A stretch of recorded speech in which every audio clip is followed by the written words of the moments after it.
एक और breaking news आपको देते चले कि नाअहल वजीर आजम नवाज शरीफ और इनकी साहबजादी मरियम नवाज के खिलाफ तौहीन अदालत दरख्वास्त पर समाअत के हवाले से ये खबर है।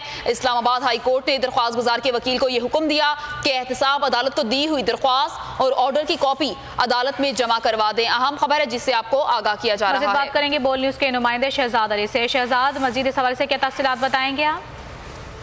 साबिक वज़ीर-ए-आज़म नवाज शरीफ की साहबजादी मरियम नवाज के खिलाफ तौहीन अदालत केस की समाअत इस्लामाबाद हाई कोर्ट के सिंगल रुकनी बेंच जस्टिस आमिर फारूक ने की। दरख्वास्त गुजार के वकील दनान इकबाल एडवोकेट की जानिब से अदालत में मौक़िफ़ इख्तियार किया कि पनामा फैसले के बाद नवाज शरीफ और मरियम नवाज ने अदालतों के खिलाफ नफरत अमेज़ तकरीर की। नफरत फैलाई गई अदलिया के खिलाफ नवाज शरीफ और मरियम नवाज ने कोर्ट मोहम्मद जलसे में पंजाब हाउस में अदलिया मुखालफी की। नवाज शरीफ और उनकी साहबजादी के खिताबात और बयान तौहीन अदालत के जुमरे में आते हैं, ऐसा कहा गया। वकील दनान इकबाल एडवोकेट की जानिब से अदालत नवाज शरीफ और मरियम नवाज के खिलाफ तौहीन अदालत की कार्रवाई करे।